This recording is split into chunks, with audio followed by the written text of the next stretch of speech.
Hello, I'm the Nostalgia Critic. I remember it so you don't have to. Well, before Al Gore's Inconvenient Truth, there was Ted Turner's inconvenient cartoon series known as Captain Planet and the Planeteers. God, shoot me. This environmental pishit was designed to make kids more aware of the environment and tell them all the things that they can do to save the environment, but most likely won't. This show was awful, and I mean awful. Nobody liked it, nobody listened to what it had to say, so why do we keep watching it? I mean, this show was on for 4 seasons. That's a pretty long time by kids' show standards. So why do we keep watching this shit if it was so bad? Honestly, because there was nothing else that was on in this time slot. I think the only other thing that was on was Beakman's World. And God knows how much I don't want to be willingly educated by a Brooklyn scientist and a giant rat. He's an exterminator's nightmare! So we kept watching Captain Planet, much to our everlasting shame. Now, for those of you who don't know the infamous story of Captain Planet, consider yourselves very fortunate. But hell, I'm gonna let Geordi from Star Trek tell you anyway. Our world is in peril. Gaia, the spirit of the Earth, can no longer stand the terrible destruction plaguing our planet. She sends 5 magic rings to 5 special young people. 5 powers combined, they summon Earth's greatest champion, Captain Planet. Well, that's the Cliff Note version anyway. The whole story starts when the Earth spirit Gaia is awakened from her earthly slumber. Is it me, or does it look like she's always in a perfume commercial? After she wakes up, she sees those poor, silly humans who are destroying the Earth. It's those poor, silly humans again. So she sends out 5 magic rings to 5 teenagers. Kwame, from Africa, Guy, from Asia, Linka, from the Soviet Union, Mati, from South America, and Wheeler, from North America. Wheeler? Wheeler? Some parent was actually cruel enough to name their kid Wheeler? The only Wheelers I know about are the Wheelers from Return to Oz, and the further I stay away from them, the better. You know, this has been a very weird day. One minute I'm a kid from Brooklyn, the next minute I'm some sort of cut-rate superhero. Oh, I think I'm gonna hate Wheeler. I mean, the other characters are passable, but this guy is just obnoxious. What's that supposed to mean? It's like if Tony Danza got kicked in the nuts and was looking around for the guy who did it. Hey, yo, who kicked me in the nuts? Each of them are given a magic ring that controls one of the Earth's elements, like earth, wind, water, and fire. That lot of good that'll do us in a firefight. Wheeler, don't say fire until you mean it. Oh, I see. Every time Wheeler says fire, a giant flaming fireball pops out? Man, how lame is that? That's like me getting hit in the head with a ruler every time I say it. What, I get hit in the head with a ruler every time I say... Okay, I guess I'm not gonna say ruler. But what about Mati? What's his magic power? Mine is heart. I can sense you all. Heart? Heart? They get fire, wind, and water? I get fucking heart? What a ripoff! Why can't I get any of the flashy powers and stuff into a heart? Are you kidding me? What a fucking coup! I mean, you can't do anything with heart. What, you make people feel better? Who gives a shit? I mean, this kid totally got ripped off. I mean, how do you think he feels about this whole thing? I recently sat down with Mati this past week to find out just how he felt about this situation. I'll tell you how I feel about the whole situation. I'm fucking pissed off, man. You know? What kind of kid wants to have heart as a power? I mean, I can't believe it. Jesus!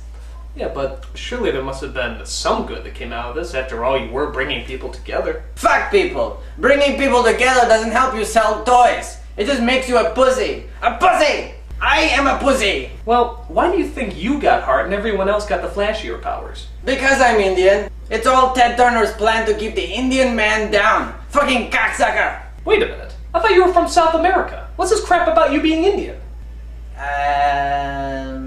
You're not the real Mati, are you? The thing about that is, Heart! Oh! Fucking Indian! I am nothing but trouble. I mean, how is heart even supposed to work? You just say heart and all of a sudden people feel better? Give me a break. I mean, look at this thing. Are you telling me that this little thing is actually supposed to make people feel better? I see. Oops. Wrong ring. Alright, here it is. This is the ring that's supposed to make everybody feel hunky-dory. Oh. Wow. Actually, this is kind of nice. I feel so relaxed and pleasant. So what if I don't have fire, wind, or water? It's not like I have to be ruler of the earth. Damn it! Alright, so you get the idea about the rings and everything, but where does Captain Planet come in? Well, when they do combine their powers together, they unleash Captain Planet, who kind of looks like Silver Surfer's gay brother who has a summer home in Malibu. He's sucking the oil back! Oh. Guess I better make like the wind and blow. Captain Planet's main job is to save the Earth while also making as many horrible puns as possible. And now I'm gonna rain on your parade. It's time to tie up this loose end. You do know smoking's bad for your health. Nothing like a wild ride to get rid of an old flame. Time to branch out. I'm feeling fine. How about you? It's worse than I thought. I know what you're saying to yourself. Please tell me that there's something that can kill him.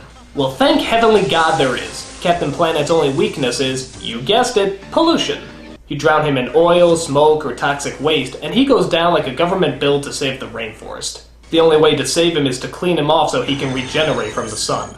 Oh great, he's a solar-powered Captain Planet. You know, they always sound great until the payment plans come in. We'll see about that. Seriously though, how hard is it just to throw toxins on a person? This shit's easier to find than kryptonite. So you might be asking yourself, what kind of villains does Captain Planet fight anyway?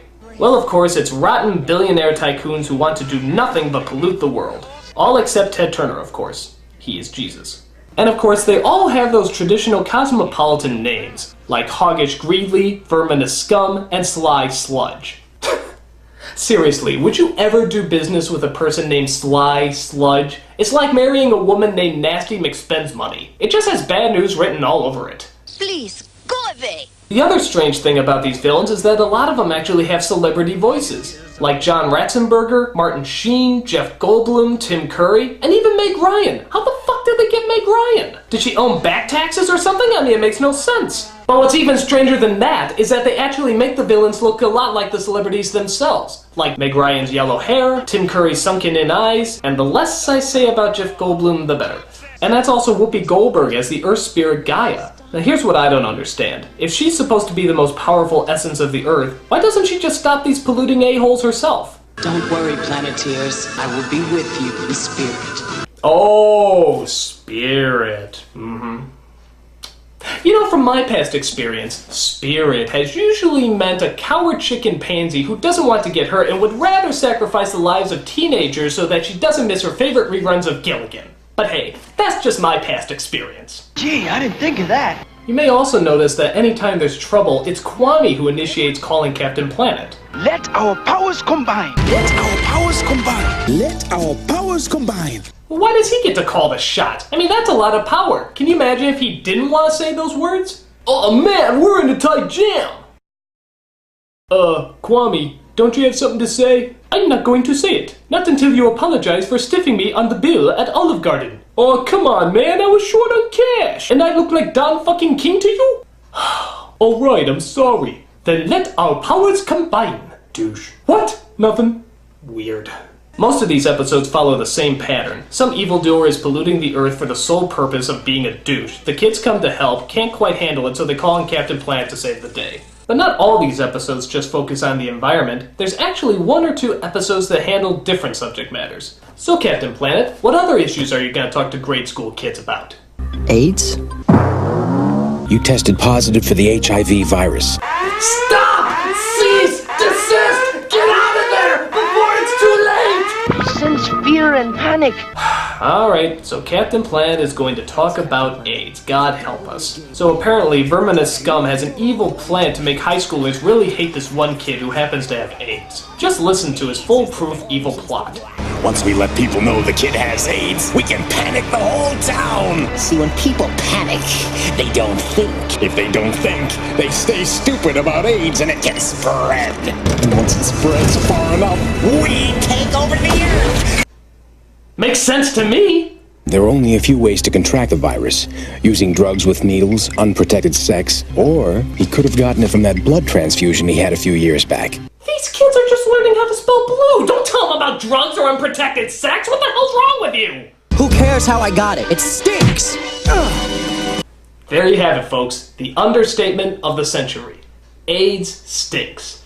And here's another thing I just found out. Hitler was a dork. Naturally, the kid's coach comes in to try to give him some advice. You want to talk? Nothing to say. It's all over. Not the way I hear it. Coach, I've got AIDS. Wrong. You're HIV positive. Big difference. They probably won't even let me play in the big game.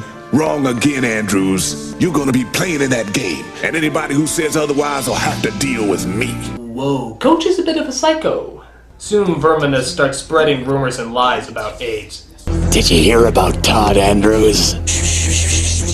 He's a closet mumbler? Soon everybody, even the adults, are calling for the hanging of this kid with AIDS. If only they knew that an environmentally aware children's cartoon could show them the error of their ways. Of course, Captain PSA comes along to help set the record straight to the people. I think these people need a little education about the HIV virus. May I have your attention, please? This is gonna be painful. A lot of you are worried about AIDS. Give them the facts, Coach. You can't get AIDS from casual contact. You've been led astray by lies. Todd hasn't changed. That's right.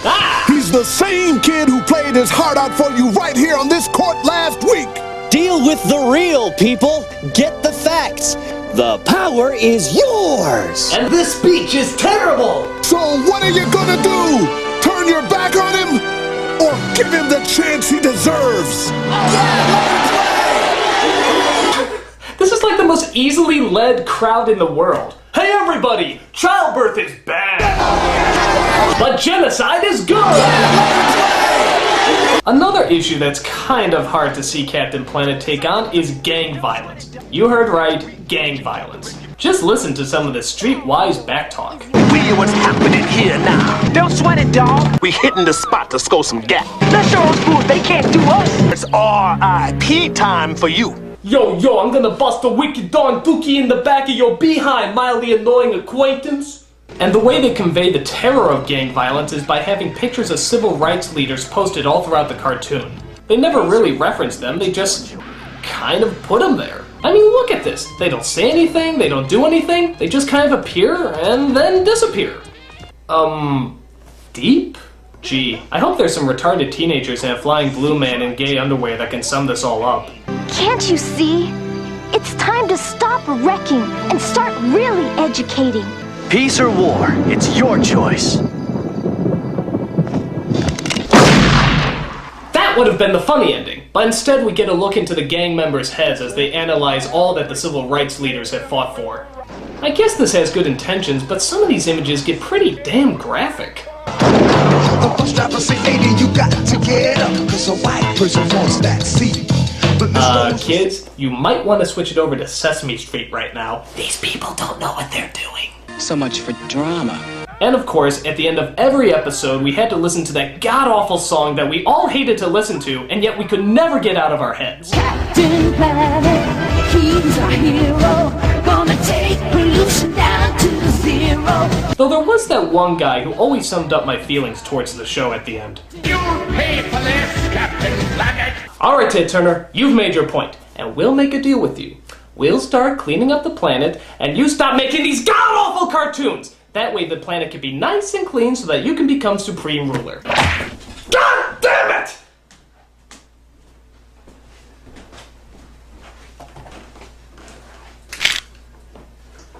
I'm the Nostalgia Critic. I remember it so you don't have to. Ruler! Ha! I really hate this episode. Captain Planet, he's our hero,